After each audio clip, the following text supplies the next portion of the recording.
안녕하세요. 에브리데이 크리스천을 찾아뵙게 된 박정은 목사입니다. 오늘 함께 나누실 찬송가는요, 186장 영화로운 주 성령, 은혜의 시간 되시기를 축복합니다.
하나님께서 허락하신 은혜의 말씀은요, 잠언 22장 17절부터 21절까지의 말씀입니다.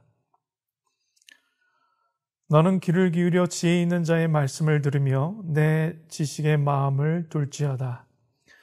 이것을 내 속에 보존하며 내 입술 위에 함께 있게 함이 아름다우니라.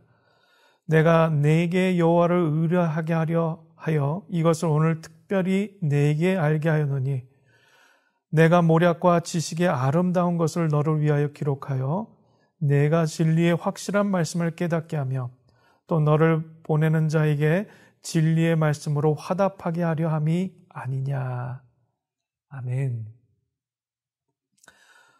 오늘 함께 나눌 말씀은요, 앞으로 소개되어지는 현자들의 36개 교훈집의 서론 부분에 해당되는 말씀입니다. 교훈을 경청하고 마음에 간직할 것을 권면함과 동시에 이러한 교훈을 주는 근본 목적이 무엇인지를 설명하는 내용이라고 보시면 됩니다. 본문이 말씀하고 있는 교훈의 목적은요, 말씀을 깨달아 하나님을 의지하며 살아가도록 할 뿐만 아니라 말씀을 깨달은 자들이 교훈에 대하여 묻는 사람들에게 바른 대답을 할 수 있게 함이라고 본문에서 말씀하고 있습니다. 본문 17절에서 솔로몬은 지혜의 말씀에 귀를 기울이고 그 말씀을 들으라고 그렇게 말씀합니다. 그리고 중요한 또 한 가지를 언급하고 있는데요, 지혜를 마음에 두라고 더불어 말씀하고 있습니다.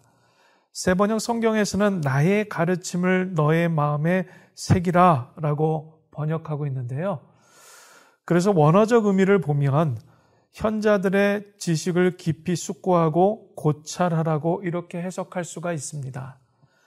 이와 같은 말씀은 우리가 어떻게 말씀을 대면하는지에 대한 우리의 자세에 대하여 4가지 단계로 구분하여 설명하고 있는데요. 첫 번째는 말씀을 귀로 듣고, 두 번째는 마음으로 깊이 묵상하며, 세 번째는 간절함으로 사모하고 열망하고, 마지막은 다른 이들에게 전해야 한다는 겁니다. 사도 바울은 고린도 교회 성도들에게 다음과 같이 말씀하였는데요. 고린도후서 4장 7절에 우리가 이 보배를 질그릇에 가졌으니 이는 심히 큰 능력은 하나님께 있고 우리에게 있지 아니함을 알게 하려 함이라. 아멘. 하나님께서 택하신 백성은 신령한 지혜와 은사를 받아 말씀을 보존하는 존재임을 설명하고 있는 내용입니다. 그런데 문제는 약속을 간직한 질그릇으로 창조되었음에도 말씀을 따라 살아가기보다는 현실에서 자신의 이기적인 욕심과 유익만을 추구하며 살아가는 육신의 본성에 이끌려 습관화되고 익숙해져 간다는 데 심각한 문제가 있습니다. 그래서 중요한 말씀은 가볍고 쉽게 여기고 잊고 버려야 될 죄된 것들에 대해서는 너무나 깊이 사랑하며 살아간다는 것이 인생을 살아가면서 많은 사람들의 공통점입니다. 디모데후서 3장 2절에서 4절 말씀해 보시면 사람이 자기를 사랑하며 돈을 사랑하며 자랑하며 교만하며 비방하며 부모를 거역하며 감사하지 아니하며 거룩하지 아니하며 무정하며 원통함을 풀지 아니하며 모함하며 절제하지 못하며 사나우며 선한 것을 좋아하지 아니하며 배신하며 조급하며 자만하며 쾌락을 사랑하기를 하나님 사랑하는 것보다 더하며. 하나님께서는 분명히 저와 여러분들에게 말씀합니다. 누구든지 하나님의 성전을 이와 같이 더럽히면요, 하나님이 그 사람을 멸하실 것이라고 엄중하게 사도 바울은 말씀하고 있는데요. 고린도전서 3장 17절에 보시면 누구든지 하나님의 성전을 더럽히면 하나님이 그 사람을 멸하시리라. 하나님의 성전은 거룩하니 너희도 그러하니라. 아멘. 그러므로 우리 안에 무엇으로 채우는가 하는 문제는 삶의 질과 결과에 큰 영향을 미칩니다. 소망하기는 저와 여러분 심령 속에 말씀의 생명수와 성령의 기름으로 풍성하게 채워나가시기를 축복합니다. 그렇게 되면 썩어가고 악취나는 자리에서 벗어나서 순결과 향기로운 인생으로 바뀌어져 하나님만으로 압도되는 삶을 살아갈 수가 있습니다. 오늘 보면 18절에서는요, 하나님의 말씀을 마음에 둘 뿐만 아니라 거기에 머물지 말고 입술로 표현하라고 말씀합니다. 이렇게 입술로 표현하는 것은 몇 가지 자세로 나눠볼 수가 있는데요.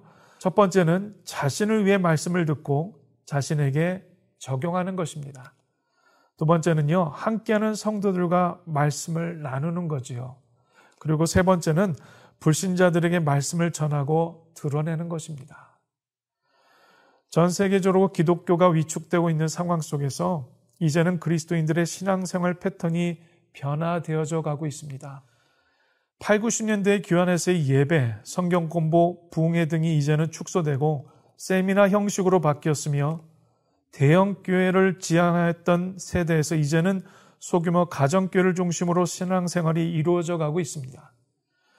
모이면 예배하고 흩어지면 전도해야 하는 우리의 사명은 점점 축소되고 모이면 가볍게 서로에게 부담이 되지 않는 범위 안에서 즐기며 흩어지면 죽어라, 어떻게든 자신의 가정과 자신을 지키며 물질을 쌓아가야 할지를 고민하며 살아가도록 현대 사회의 시스템과 문화는 그렇게 작동되어지고 있습니다. 그 속에서 어떻게 하면 말씀과 성령으로 충만하고 집중하며 부르신 자리에서 죽을 힘을 다하여 희생하고 양보하며 배려하고 돕고 살아가는 예수의 사람으로 살아가는 일에는 마음을 두기 부담스러운 현실을 우리는 맞닥뜨리고 있습니다. 우리는 본성으로는 주님의 말씀이 불편할 수밖에 없습니다. 왜냐하면 말씀을 현실에서 어떻게 구체적으로 실제적으로 실천할지에 대한 훈련이 너무도 부족하였기 때문입니다. 말씀이 점점 관념화되고 사유화되기 시작하면서 그 안에서는 더 이상 개혁과 변화를 기대할 수 없는 지경에 이르렀습니다. 여러분, 우리는 주인이 바뀐 인생을 살아가는 사람들입니다. 육신에 져서 사단의 지배에 있던 인생이 하나님이 주인 되시고 그분의 통치와 권위 아래로 옮겨진 그러한 존재들입니다.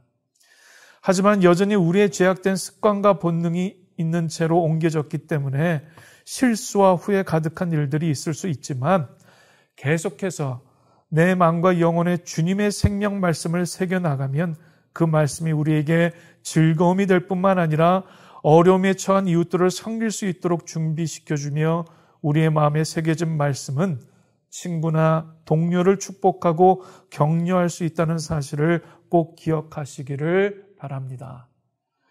바로 이러한 삶이 세상에서 빛과 소금으로 나타나는 삶인 줄 믿습니다. 빌립보서 2장 15절 말씀을 새번역 성경으로 함께 나눌 텐데요. 그리하여 여러분은 흠이 없고 순결해져서 구부러지고 뒤틀린 세대 가운데서 하나님의 흠없는 자녀가 되어야 합니다. 그리하면 여러분은 이 세상에서 별과 같이 빛날 것입니다. 아멘. 주님만을 의지하면 반드시 성령 하나님께서는 백성으로 살아갈 수 있는 지혜를 공급하십니다. 매일에 공급받는 지혜로 승리하며 살아가시는 저와 여러분 모두가 되시기를 축복합니다.